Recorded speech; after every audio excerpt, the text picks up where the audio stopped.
The damage is basically catastrophic to the bridge. As the Friday evening sun began to set, clouds of smoke billowed off the Marduk Forge trestle. An old steel and wooden railroad bridge turned walking path. It's terrible. It's hard to see. Firefighters were first called on the scene shortly before 6 Thursday evening. Getting water up underneath there to extinguish it was a monumental task, an impossible task.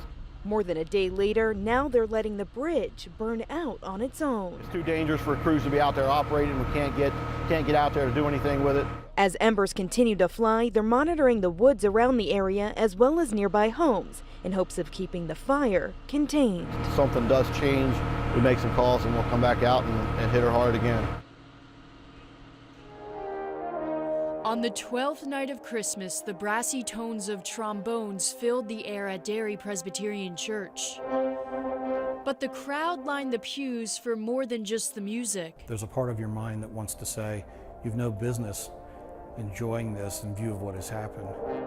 They came to support Jerry Heilner, who plays to cope with what happened to his daughter Diana 1 year ago. One of the things I have to do this evening is focus on playing the music and not think about it too much until I'm finished. Last January, John Ziegler called police to say he killed his pregnant wife with a sword. Prosecutors want to sentence Ziegler to death, but that doesn't stop Jerry from missing his daughter. It's like you have a very large, heavy, and cold, dark blanket that's over you. What keeps him going is their shared love of music. Music can be a great healer. Which he's now using to raise money and awareness for other victims of domestic violence. Letting people know that this is a community problem. It's not something that happens in just certain families. In Hershey, Becca Hendrickson, News 8. Marcus Falcone has wrestled on and off since kindergarten. I just love this sport so much, and I'm not going to give up on it. And all 4 years at Columbia High School. But this year was different. It's kind of crazy just to be the only one. On paper, the varsity wrestling team started with 10 students, and by January was down to 1. We knew we were going to have short numbers, but we never, in our wildest dreams, thought we'd end up with 1 kid. But what the team lacks in numbers, Marcus makes up in heart. It's kind of tough because I know I'm not going to win a match, but it is a man-on-man sport, so I don't really worry about it too much. But again, I just kind of try to work with what we have and just do the best I can to reach my goals. He says he puts in 2 hours of practice every day, and his hard work hasn't gone unnoticed. He was recognized by Lancaster Catholic High School for his dedication to the sport. A video capturing the moment received 15,000 views. And tonight, he received a standing ovation during senior night. It's wonderful and it's beautiful that everyone came out to support him and to show the love. With another win in the books, Marcus says tonight was a moment he'll never forget. Brittany Garzillo, News 8. On a typical spring day, it will be a much different scene at the Heritage Hills Golf Course. It'd be busy right now. But thanks to Mother Nature, that hasn't been the case. The golf league started today. No one's playing today.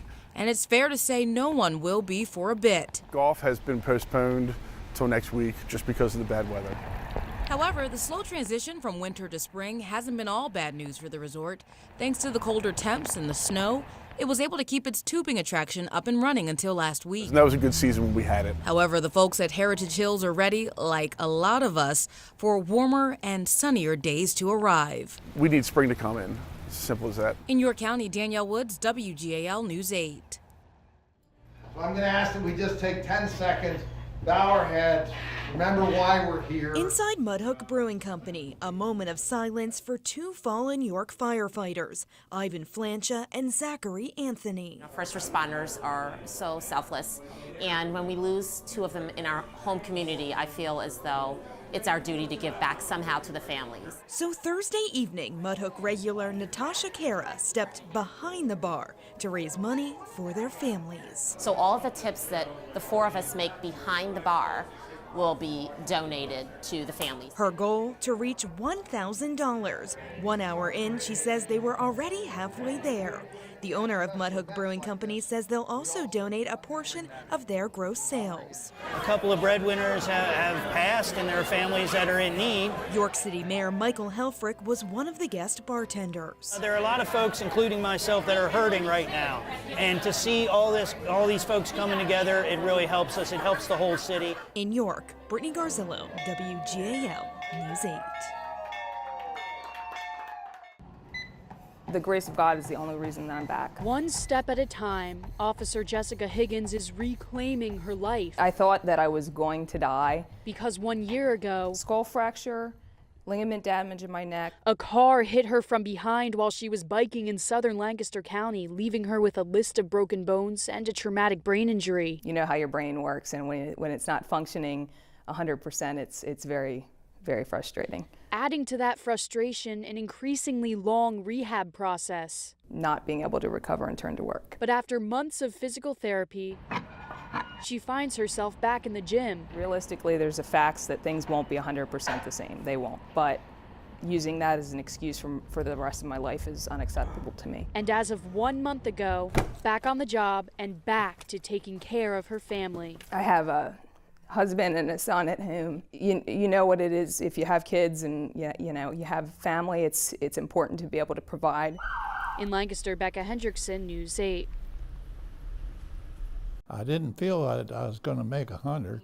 But that's now the reality for Earl Shank. As you'd imagine, this centenarian is a man of many stories. His days serving in the military during World War II We put the bombs on the planes. bring back vivid memories. My men that was driving the trucks, they took them one place, took me to another place. After coming home safely from the war, the husband and father of twins worked a number of jobs before settling down at a trucking company for 20-plus years. I never sat around too much. I was always on the go. And that's remained pretty true through most of his retirement. From traveling around the world and going to see his Orioles. They're my team, even though they don't win. Earl has seen and done a lot.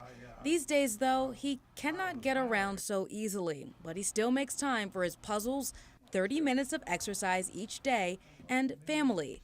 And if you're wondering about any special diet that's his secret to a long life, I'm a seafood man.